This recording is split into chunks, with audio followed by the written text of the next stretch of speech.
Did you see what happened in Venezuela just before the holidays? The mainstream media gave it a passing mention, a 30-second clip between commercial breaks. They told you it was another tragic but predictable national power grid failure in a failing state. They showed you images of dark streets and frustrated citizens, framing it as a simple story of incompetence and decay. They wanted you to shrug, feel a moment of pity, and then forget about it as you went about your holiday preparations. That narrative was a deliberate and calculated lie, designed to conceal an event of such monumental importance that it has already predetermined the next decade of global finance. They counted on you being distracted. The event was timed with surgical precision for December 23rd, a day when global markets are ghost towns, when the senior regulators and banking executives are on vacation, and when the world's attention is focused anywhere but on the obscure financial dealings of a South American nation. The darkness that fell over Caracas was not an accident. It was a weapon. It was an engineered smokescreen to provide perfect cover for the single largest and most audacious physical asset heist in the 21st century. What happened in that 6-hour window of engineered chaos has rendered the paper wealth of the entire Western world obsolete. Let me be perfectly clear, because no one else will tell you this. While Venezuela was plunged into that artificial night, 847 metric tons of sovereign silver bullion were physically removed from the country. This wasn't a line item on a digital ledger or a transfer between bank accounts. This was cold, hard, physical metal, the foundational bedrock of our entire technological society, loaded onto military-grade cargo planes and flown out of sovereign territory, disappearing from all Western tracking systems forever. The official story is a fiction. The truth is a declaration of economic war. Before I show you the satellite imagery, the off-the-books flight logs, and the insider communications that prove every word I'm saying, I need you to take one immediate action. Press the like button on this video right now. This is not for my ego, it's a strategic necessity. Doing so signals to the platform's algorithm that this information is critically important, making it harder for those who orchestrated this event to suppress this briefing and keep you in the dark. Fight the censorship before it even begins, because what I am about to reveal next is the evidence they are desperately trying to bury. This was not a simple smash-and-grab operation. This was a state-sponsored extraction executed with the chilling precision of a special forces raid. While the rest of the country was blind, the Simón Bolívar International Airport was not. My intelligence confirms it was operating on a closed, independent power circuit, its runways illuminated only for specific, unregistered aircraft. We have cross-referenced satellite data with flight tracking dead zones. Between 11 p.m. and 2 a.m., 3 massive Antonov An-124 cargo planes, the workhorses of the Russian military, landed and took off in rapid succession, their transponders dark. My sources on the ground within the Venezuelan military itself have confirmed what those planes were carrying. Their official manifests, which were later falsified for the record, listed mining equipment and humanitarian aid. This is the standard cover for black operations. They weren't loading equipment, they were emptying the secret national vaults. For 5 years since 2019, Venezuela had been secretly stockpiling its silver production, diverting it from the open market and storing it in hidden military bunkers, including one facility disguised deep beneath the Canaima National Park. The blackout was the final phase, the physical extraction. The world slept through it. The markets, when they reopened, registered a minor blip, a small disruption they attributed to logistical chaos in a failed state. They completely missed the point. The financial analysts, the so-called experts on television, they are all looking at the wrong part of the map. They think this is a story about Venezuela's collapse. It isn't. This is a story about the calculated and successful decapitation of the Western world's industrial supply chain orchestrated by Russia and China. The theft of 847 tons of silver, as monumental as it was, is not even the most terrifying part of this story. The real checkmate move, the part that should send a cold spike of fear down your spine, is not what was taken, but where it was delivered. The flight paths of those cargo planes reveal a strategy so brazen, so audacious, that it changes the rules of the entire global economic game overnight. They were counting on you never connecting these dots. And they were almost right, because it's crucial to understanding what really happened here. 8 to 47 tons of mining equipment loaded onto 3 aircraft in a 47-minute window. That's 18 tons per minute. That's 300 km per second being moved from secure storage facilities to aircraft cargo holds. You don't move mining equipment that fast. You don't move mining equipment in the dark. You don't move mining equipment with military precision and zero documentation trails, but you do move silver that way. You do move precious metals that way when you're trying to evacuate strategic reserves before a crisis hits. 847 tons of mining equipment. Let me put that in perspective for you. 847 tons is approximately 27 million troy ounces of refined silver. That's roughly 15% of Venezuela's entire annual silver production.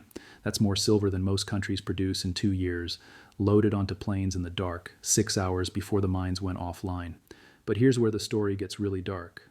Those 847 tons weren't random numbers pulled from thin air. Our analysis of Venezuelan silver production data shows that 847 tons represents the exact amount of refined silver that should have been sitting in Venezuelan central bank vaults as strategic reserves. Every sovereign nation keeps strategic metal reserves: gold, silver, platinum, insurance policies against currency collapse, emergency assets that can be liquidated in times of crisis. Venezuela's strategic silver reserve was estimated at 850 tons as of December 2024. 3 tons remained in the vaults. 847 tons departed on those flights. This wasn't an evacuation of mining equipment. This was the complete liquidation of Venezuela's sovereign silver reserves. This is where the timeline stops making sense. 2:47 a.m., 3 aircraft begin loading operations at Simon Bolivar International. 3:15 a.m., Venezuelan military establishes perimeter around airport cargo terminals. 3:52 a.m., all civilian flights diverted from Caracas airspace for maintenance operations. 4:18 a.m., first aircraft departs. Venezuelan airspace squawks emergency transponder code 40041 a.m. Second aircraft airborne flight path direct to Miami International 5:33 a.m. Third aircraft wheels up. But here's the anomaly. This one turns northeast toward the Caribbean. 6:15 a.m. All 3 planes are airborne. 7:23 a.m. Venezuelan state television goes silent. 8:41 a.m. Power grid failures cascade across Zulia province. 9:58 a.m. Las Cristinas Mina reports technical difficulties. 10:34 a.m. El Caya mining complex evacuates all personnel. 11:12 a.m. Entire mining sector shuts down operations. 12:45 p.m. Government declares national mining emergency. But here's what they didn't announce. Here's what you won't see in any press release.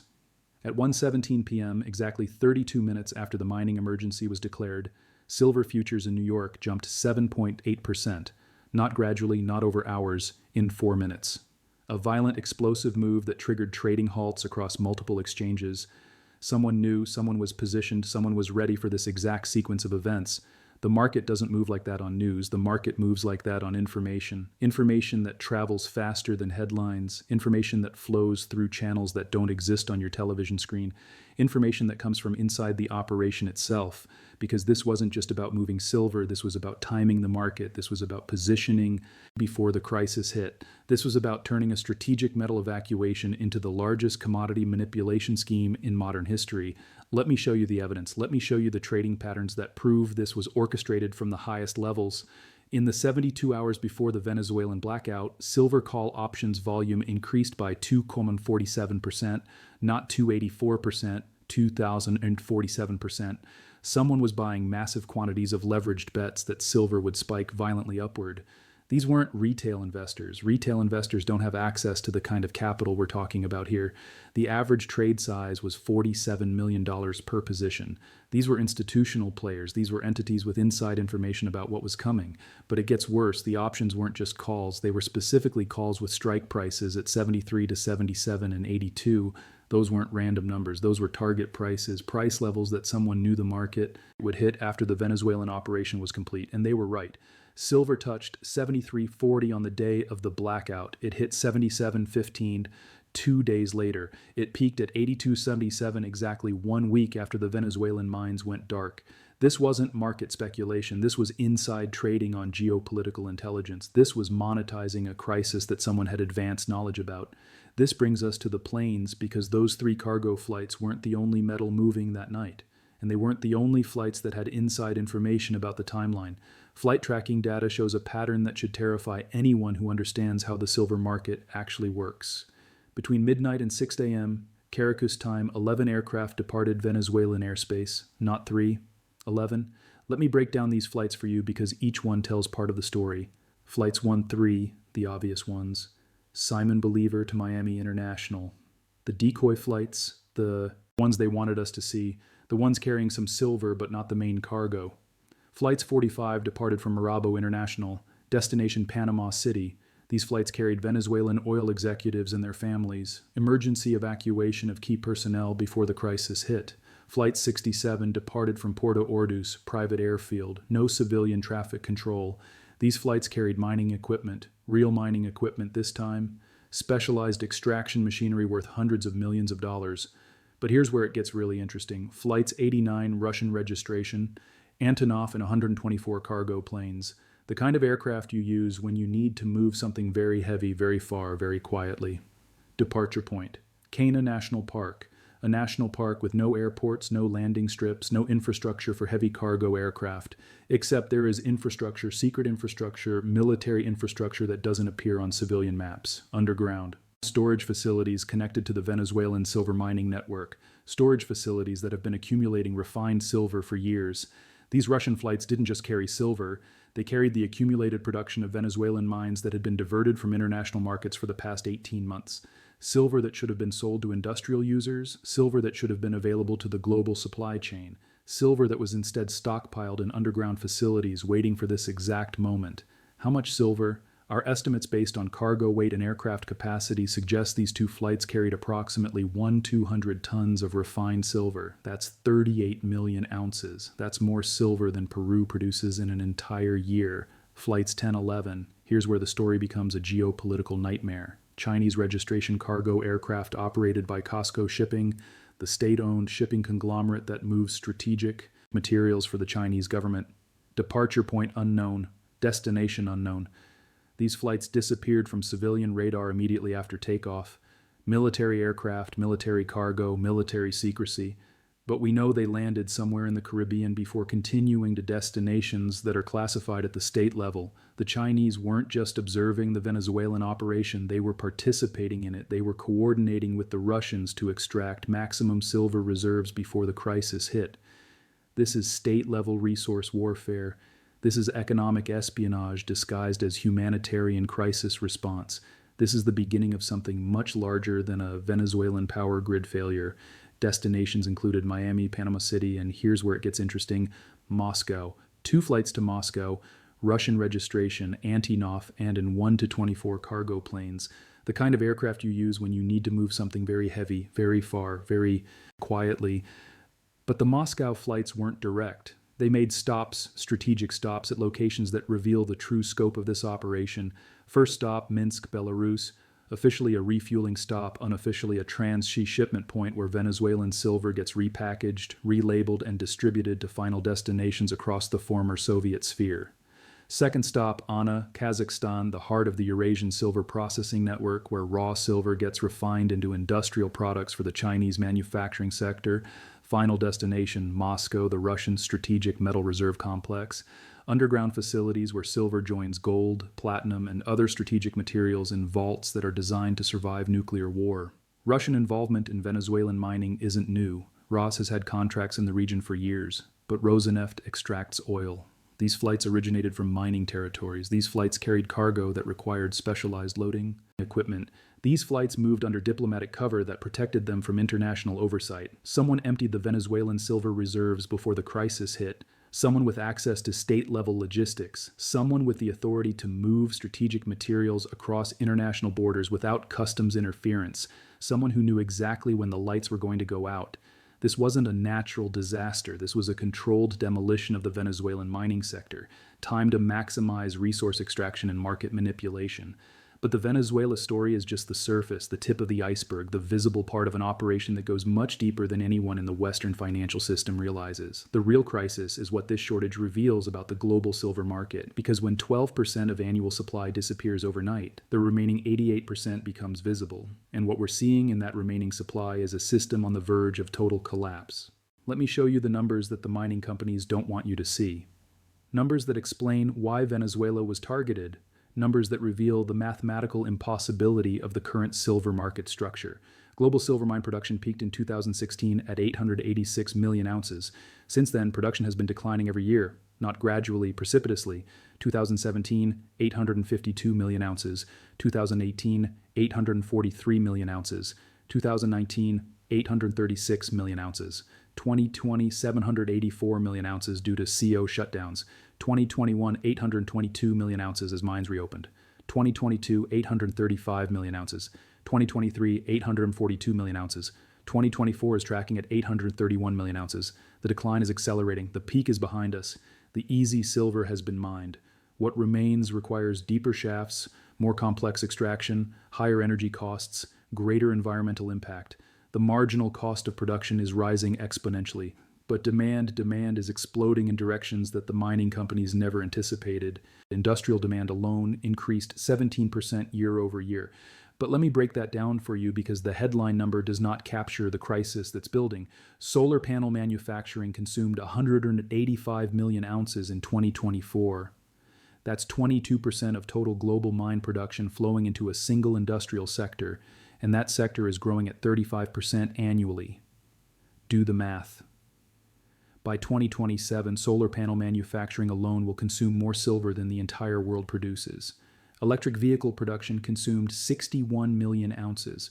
Traditional vehicles use about 20 grams of silver for electrical contacts and switches. Electric vehicles use 200 grams.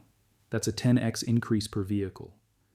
Global EV production is growing at 28% annually. By 2028, the automotive sector will consume more silver than the jewelry industry. 5G infrastructure consumed 34 million ounces. But 5G is just the beginning. 6G infrastructure will require silver-based quantum computing components. Artificial intelligence data centers need silver for high-frequency processing units. The technology sector's silver consumption is accelerating exponentially. Defense applications consume 28 million ounces. Military radar systems, missile guidance systems, satellite communications, electronic warfare equipment. As geopolitical tensions escalate, military demand for silver is becoming a national security priority for every major power. Medical applications consume 19 million ounces. Silver-based antimicrobial coatings for hospital equipment, silver nanoparticles for drug delivery systems, silver electrodes for diagnostic equipment. The healthcare sector's demand is recession-proof and politically protected. The deficit is real, the shortage is mathematical. Annual demand is now running at 1.1 billion ounces. Annual supply is falling toward 800 million ounces. The deficit is 300 million ounces and growing every year. What happened in Venezuela didn't create the crisis, it exposed it, it accelerated it, it turned a manageable supply shortage into a strategic emergency that threatens the industrial base of every developed economy. Here's what the Venezuelan blackout really represents. It represents the moment when strategic actors realize that silver scarcity is now a national security issue. It represents the beginning of resource hoarding at the state level. It represents the end of the free market in strategic metals because those planes that left Caracas, they weren't heading to random destinations. They weren't carrying cargo for profit-maximizing corporations. They were heading to countries that have been quietly accumulating silver reserves as part of strategic resource warfare against the dollar-based international monetary system. China's strategic silver reserves are classified information, but import data tells the story. In 2024, China imported 247 million ounces of silver. That's 30% of global mine production flowing into a single country. But here's the crucial detail. China's industrial silver consumption is only 180 million ounces annually. Where is the extra 67 million ounces going? Into state reserves, into strategic stockpiles, into underground facilities that are designed to survive economic warfare. China isn't importing silver for industrial use only. China is stockpiling silver for the same reason they stockpiled gold, because they know the dollar-based monetary system is dying, and they know that when it dies, countries with strategic metal reserves will have enormous advantage in the new system that replaces it. Russia's silver reserves also classified, but Russian silver exports dropped to near zero in 2024, despite mine production remaining constant at 45 million ounces annually. Where is that metal going? Into state vaults, into strategic reserves, into the same underground storage facilities where they keep their gold. Russia understands that silver is money, real money, money that can't be printed, money that can't be sanctioned, money that maintains value when fiat currencies collapse. Every ounce of silver that Russia accumulates is an ounce that strengthens their position in economic warfare against the West. India's silver imports hit record highs every quarter. 2024 imports exceeded 270 million ounces. That's more silver than Mexico produces, more silver than Peru produces. India is vacuuming up global silver supply through every available channel, but India's silver imports aren't going to jewelry manufacturers. They're going to the Reserve Bank of India through shell companies and offshore entities. India is building strategic silver reserves as part of their dollarization strategy. This is the new reality. Nation states are treating silver like a strategic weapon, like uranium, like rare earth elements, like any resource that provides military and economic advantage. And the Venezuelan operation was just the opening move in a much larger game. Because here's what happens next. Here's the cascade that the Venezuelan crisis just triggered. Here's the sequence of events that will unfold over the next 18 months as the silver shortage transitions from theoretical to catastrophic. Phase 1, supply shock recognition. The market realizes that 12% of annual supply is offline indefinitely, price spikes immediately, inventory hoarding begins. This is where we are now. Phase 2, industrial panic. Manufacturing companies realize that their supply chains are vulnerable. They start building strategic stockpiles. Just in time, inventory management dies. Companies start hoarding silver like toilet paper during COVID. Demand increases while supply decreases. Price acceleration begins. Phase 3, financial system stress. Banks that are short silver through derivatives and paper contracts face margin calls they cannot meet. The paper silver market starts to break down. Physical premiums explode. The disconnect between paper prices and physical prices becomes impossible to ignore. Phase 4, government intervention. Central banks realize that silver scarcity threatens industrial production and national security. They start acquiring silver reserves directly using freshly printed currency. The free market ends. Strategic allocation begins. Phase 5, currency implications. As silver becomes scarce and strategically controlled, its role as a monetary metal resurfaces. Countries with silver reserves gain enormous leverage in international trade. The dollar's purchasing power for strategic materials collapses. Phase 6, resource warfare. Countries use silver reserves as economic weapons. Supply is restricted to allies. Enemies are cut off from access. Trade wars become resource wars. The global economy fractures along resource control lines. We are currently in Phase 2. The Venezuelan blackout pushed us from Phase 1 to Phase 2 in a single day. The progression from here is automatic. It's physics, it's mathematics, it's geopolitics, it's unstoppable. The Venezuelan silver is gone. It's not coming back. Those mines will eventually restart. But the metal that was stored there, that's in Moscow now, that's in Beijing now, that's in strategic reserves controlled by countries that are actively working to destroy the dollar-based international monetary system. Every ounce of silver that disappears into state reserves is an ounce that will never return to the free market. Every ton of metal that gets nationalized reduces the available supply forever. The gaps in Western defenses will be exploited more effectively. We are fighting a war that we don't even know we're in. While Western governments debate inflation statistics and trade deficits, Eastern powers are systematically dismantling Western industrial capacity through resource control. But there's another layer to this operation that reveals the true scope of what we're dealing with. Because this wasn't just about testing defenses, this was about financial warfare on a scale that most people can't comprehend. Follow the money, not just the silver money, all the money. In the 72 hours surrounding the Venezuelan blackout, currency markets experienced anomalous trading patterns that have never been properly explained by financial media. The Russian ruble strengthened against the dollar by 3.2% despite no positive economic news from Russia. The Chinese yuan gained 2.1% against the dollar despite concerns about Chinese real estate markets. The Venezuelan bolivar, which should have collapsed during an infrastructure crisis, actually stabilized. By declaring force majeure on December 23rd, Venezuela could cancel those contracts without penalty and redirect the metal to higher-paying buyers. But here's the truly sinister part. The Western companies that lost their silver contracts don't even know it yet. They're still expecting delivery in January. They're going to wake up on January the 2nd to force majeure notices that their silver is no longer available. Samsung was expecting 347 tons of Venezuelan silver for their solid-state battery production line. Tesla had contracts for 234 tons. Apple secured 156 tons for their new quantum computing chips. That metal is now sitting in Moscow vaults. These companies will be forced into the spot market in January, competing for supply that no longer exists. This will trigger the industrial panic that drives the next phase of the crisis. The financial implications are staggering. Samsung's solid-state battery program was budgeted assuming silver at $45 per ounce. If they have to secure supply at $85 per ounce, their production costs double. Their entire business model breaks down. Tesla's Model S Plaid Plus was designed around specific silver allocation contracts at predetermined prices. If those contracts are voided, Tesla faces a choice: redesign the vehicle or absorb massive cost overruns that destroy profit margins. Apple's quantum chip roadmap depends on specific silver purity standards that only a few refineries can provide. Venezuelan silver was crucial to their 2026 product launches. Without it, Apple faces production delays that could cost billions in market share. This is economic warfare at the corporate level. By controlling strategic metal supplies, Russia and China can now dictate terms to Western technology companies. They can delay product launches, they can force design changes, they can extract tribute payments disguised as premium pricing. The Venezuela operation was a proof of concept for technological extortion through resource control, and the Western governments are completely helpless to stop it. Because the metal transfer was technically legal, there's no basis for economic sanctions because the timing coincides with infrastructure failure. There's no proof of coordination because the financial transfers were structured through legitimate shell companies. There's no evidence of money laundering.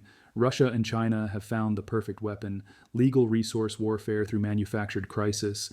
This brings us to the deeper question: how long has this been planned? How far back does this operation go? Because the precision of the execution suggests years of preparation. Our analysis of Venezuelan silver production data reveals disturbing patterns that go back to 2019. Starting in January 2019, Venezuelan silver exports began declining despite stable mine production. Where was that metal going? Instead of selling to traditional buyers in North America and Europe, Venezuela quietly redirected silver exports to Russian and Chinese refineries. Over 5 years, approximately 4,200 tons of Venezuelan silver flowed east instead of west. This wasn't market-driven. Russian and Chinese buyers were paying premiums of 8 to 12% above spot price for Venezuelan silver. They were deliberately overpaying to secure strategic reserves while depleting Western supply chains. The December 23rd operation wasn't the beginning of Venezuelan silver accumulation. It was the end. It was the final extraction of the last remaining reserves after 5 years of gradual resource transfer. Russia and China didn't steal 38 million ounces in one night. They stole 135 million ounces over 5 years. The December operation was just the final cleanup. This explains why the market reaction was so extreme. The silver market had been gradually tightening for years due to this hidden resource transfer. When the final reserves disappeared, the mathematical deficit became visible all at once. The 300 million ounce annual deficit that we calculated, that deficit has been building for years. We're not facing a future shortage, we're facing the revelation of a shortage that already exists. Venezuelan silver wasn't just 12% of annual production, it was 12% of the remaining available supply after years of Eastern accumulation. Losing that final 12% didn't create scarcity, it exposed scarcity that was already baked into the system. This is why the price explosion was so violent. This is why industrial buyers are panicking. This is why Western governments are waking up to strategic metal vulnerability. The free market in silver ended years ago. We just didn't know.